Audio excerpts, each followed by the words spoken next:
Good morning students.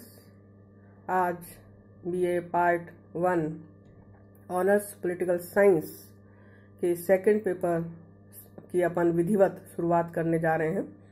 Last term पर मैंने आपको national movement and constitutional history of India का जो सिलेबस था उसको इस पे पीडीएफ के फॉर्म में अपलोड किया है अपने चैनल के ऊपर, व्हाट्सएप ग्रुप के ऊपर, और किताबों के नाम उस पर डाले हैं।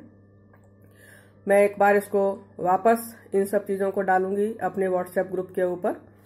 आज अपन लोग जो टॉपिक लेने जा रहे हैं वो ये कि भारत में जो राष्ट्रीय आंदोलन की शुरुआत हुई, उस राष्ट्रीय आंदोलन की शुरुआत के पीछे हमें क्या कारण देखने को मिलते हैं।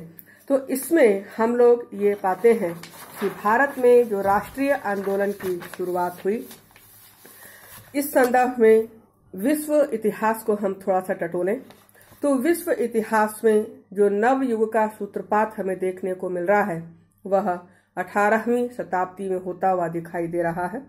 मूलतः ये औद्योगिक क्रांति का परिणाम था, जब भाप और बिजली की शक्तियों के आविष्कार के कारण महान औद्योगिक परिवर्तन देखने को मिल रहे हैं, और इसके साथ ही साथ हमें राजनीतिक क्रांतियों का सूत्रपात भी होता हुआ दिखाई दे रहा है। फ्रांस की राज्य क्रांति ने लोकतंत्रवाद को, प्रजातांत्रिकता को और राष्ट्रीयता को जन्म दिया, और इन औद्योगिक तथा राजनीतिक क्रांतियों के कारण यूरोप में एक नए युग का सूत्रपात हमें होता हुआ दिखाई दे रहा है, जिसे इतिहास में आधुनिक युग का नाम दिया जाता है।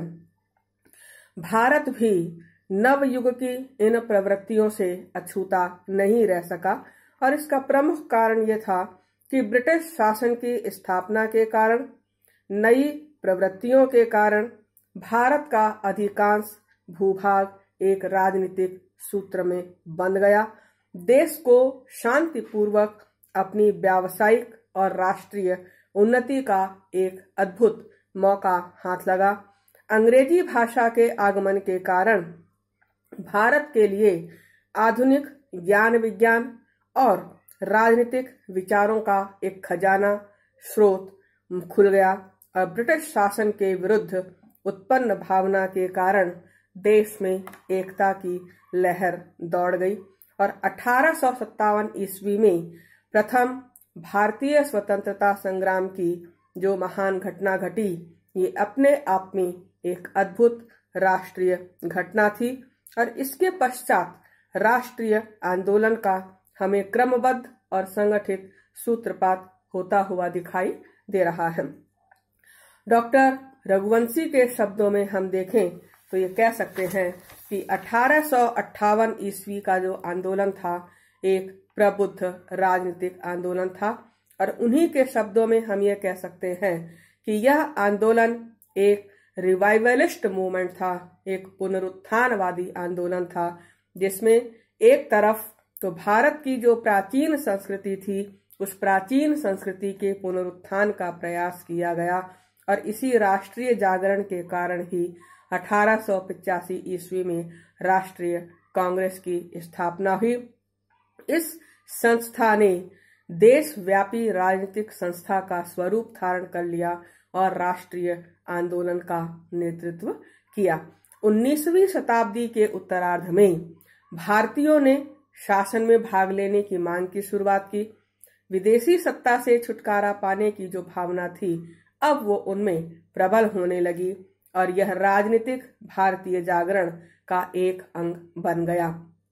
इसमें राजा राममोहन रॉय, स्वामी दयानंद सरस्वती और रामकृष्ण परमहंस ने धार्मिक और सामाजिक पुनर्जागरण का सूत्रपात किया, और इसीलिए डॉक्टर जकारिया का एक सेंटेंस है कि भारत की पुनर्जागृति मुख्यतया आध्यात्मिक थी, जिसने राष्ट्र के राजनीतिक आंदोलन का रूप धारण करने से पहले अनेक धार्मिक और सामाजिक आंदोलनों का सूत्रपात किया।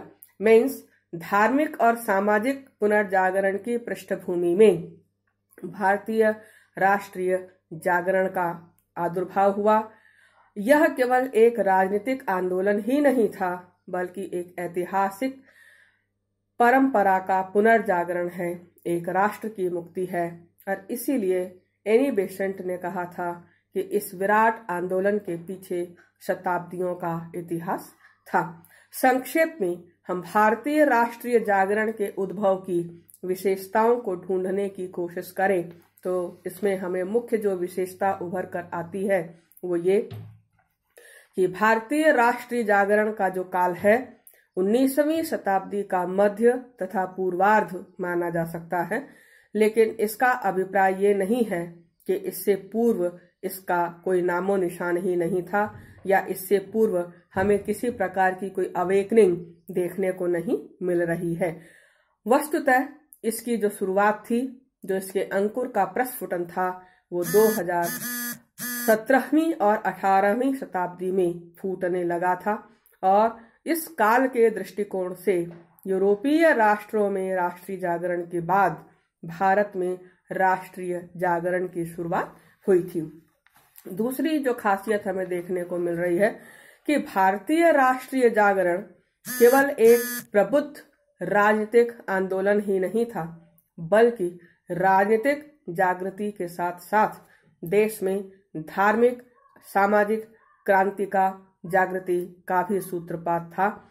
वस्तुतः इस धार्मिक और सामाजिक जागरण की पृष्ठभूमि पर ही भारतीय जागरण की पृष्ठभूमि पर ही राजनीतिक जागरण का प्रस्फुटन हमें देखने को मिल रहा है। इस प्रसंग में यूरोपीय राष्ट्रीय जागरण से भारतीय राष्ट्रीय जागरण में हमें कुछ भिन्नता देखने को मिलती है। यूरोप में बौद्धिक, धार्मिक, औद्योगिक तथा राजनीतिक क्रांतियों का सूत्रपात एक साथ नहीं हुआ।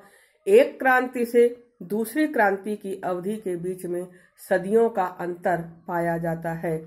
जैसे बौद्धिक क्रांति का सूत्रपात 12वीं शताब्दी में, धार्मिक क्रांति का सूत्रपात 15वीं शताब्दी में, औद्योगिक क्रांति का सूत्रपात 18वीं शताब्दी में हमें देखने को मिल रहा है और राजनीतिक क्रांति का शुरुआत हमें 18वीं शताब्दी में देखने को मिल रहा है। लेकिन भारत में धार्मिक, सामाजिक, राजनीतिक नवयुग का सूत्रपात हमें ऑलमोस्ट एक साथ ही 18वीं शताब्दी में होता हुआ दिखाई दे रहा है।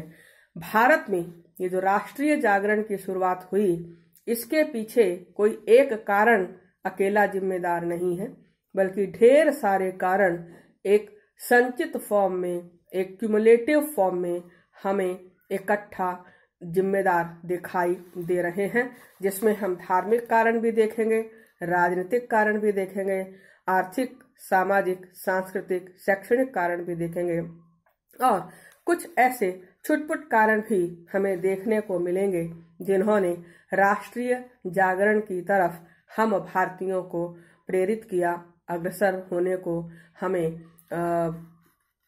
इनिशिएट किया, प्रोत्साहित किया। इसमें सबसे पहला जो कारण हम लोग ले रहे हैं वह है धार्मिक कारण। तो ये मान करके चला जाता है कि विश्व के अधिकांश देशों में राष्ट्रीय जागरण के पीछे धार्मिक कारणों का हाथ रहा है।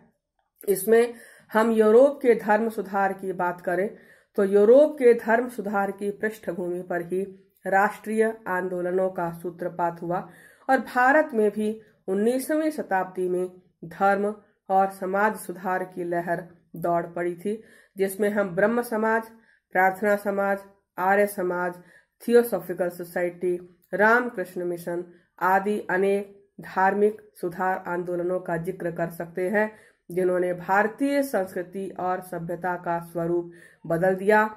उस समय के समाज में भारत में जो विभिन्न प्रकार की धार्मिक और सामाजिक बुराइयां विद्यमान थीं, जिनकी वजह से हम इन अंग्रेजों के सामने मजाक का पात्र बने हुए थे, उनके विरुद्ध इन्होंने एक जिहाद छेड़ डाला, एक इसके विरुद्ध अभियान छेड़ डाला।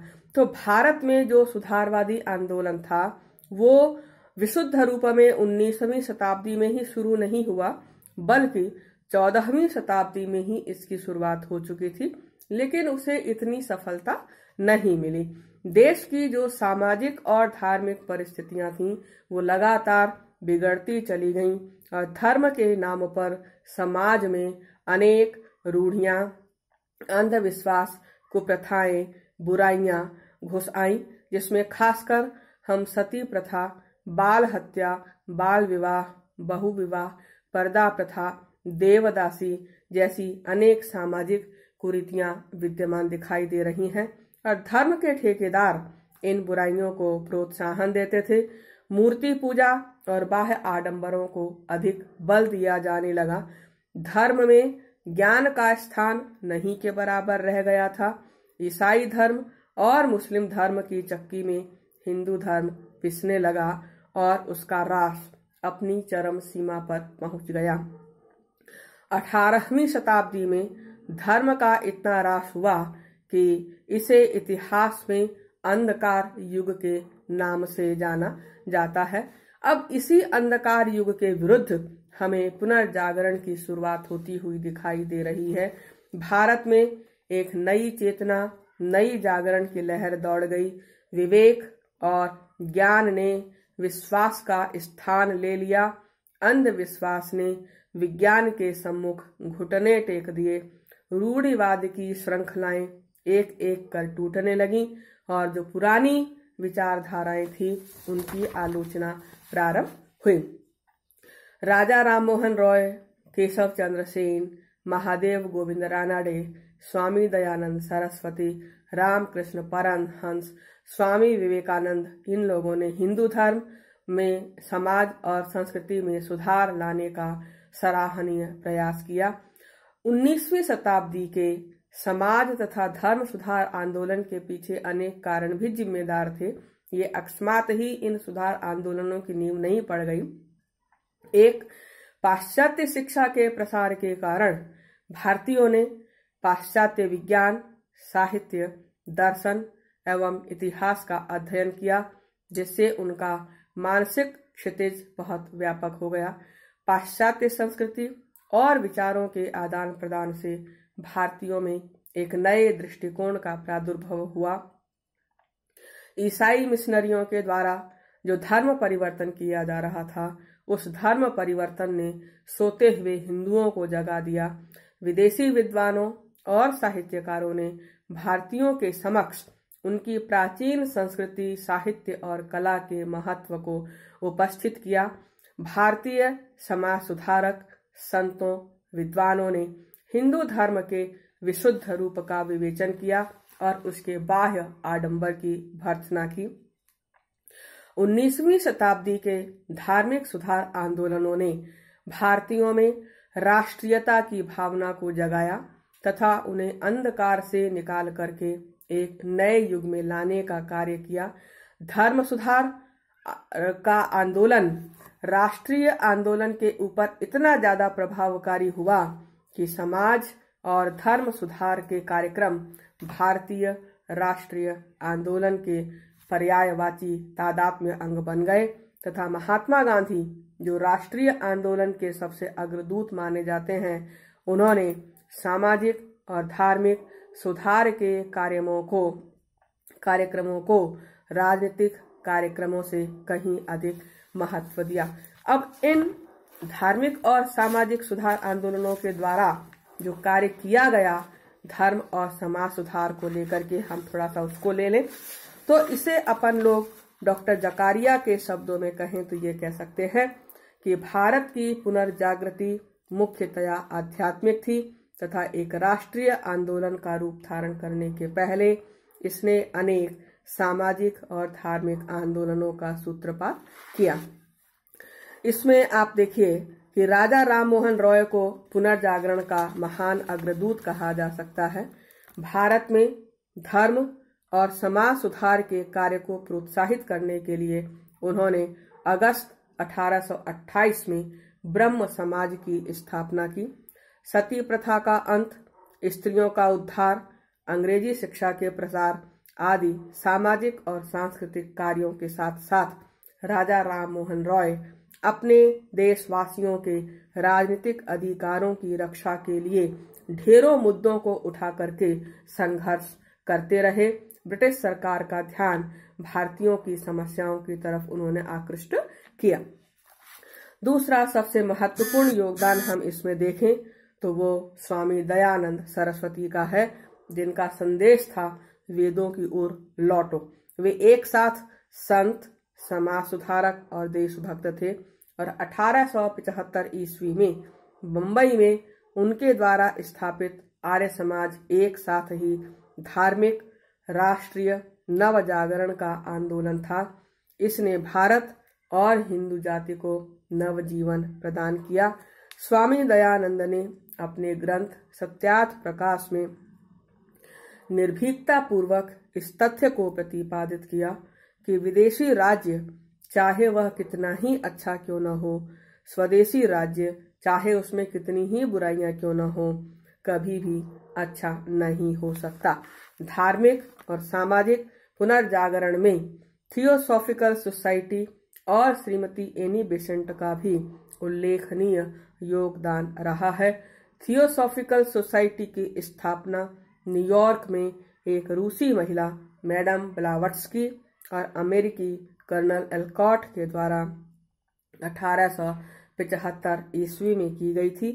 1879 में ये दोनों भारत आए और मद्रास प्रांत के अडियार नामक स्थान पर उन्होंने अपना मुख्यालय बनाया। विदेशी व्यक्तियों की इस संस्था के द्वारा हिंदू धर्म का गुणगान किए जाने से हिंदू धर्म का पुनरुत्थान प्रारंभ हुआ और श्रीमती एनी बेसेंट और अन्य जो विदेशी आए थे उनके लेखों और कार्यों के द्वारा भारतीय राष्ट्रीयता को प्रोत्साहित किया। स्वामी रामकृष्ण और उनके शिष्य स्वामी विवेकानंद तथा उनके द्वारा स्थापित रामकृष्ण मिशन ने इस दिशा में महत्वपूर्ण कार्य किया। इस श्रेणी के अन्य जो सुधार आंदोलन थे उसमें हम राधा स्वामी आंदोलन, देव समाज आंदोलन, वहाबी आंदोलन तथा अलीगढ़ आंदोलन का नाम ले सकते हैं। इन धार्मिक और सामाजिक सुधार आंदोलनों ने राष्ट्रीय जागृति उत्पन्न करने की दिशा में अपूर्व काम किया। इन सुधार आंदोलनों ने एक ऐसी पृष्ठभूमि तैयार की, एक ऐसा वातावरण तैयार किया जिसके आधार पर राष्ट्रीयता की भावना विकसित हो सकी और भारतीय स्वतंत्रता के लक्ष्य को प्राप्त किया जा सका। इन आंदोलनों ने धर्म व समाज की एकता के आधार पर देशव्यापी एकता और संगठन को जन्म दिया। A.R. देसाई के शब्दों में हम कहें तो ये कह सकते हैं कि ये आंदोलन कम अधिक मात्रा में व्यक्तिगत स्वतंत्रता और सामाजिक समानता के लिए संघर्ष थे, जिनका चरम लक्ष्य राष्ट्रवाद था। बाकी के जो कारण हैं उनको अपन लोग कर लेंगे। Thank you.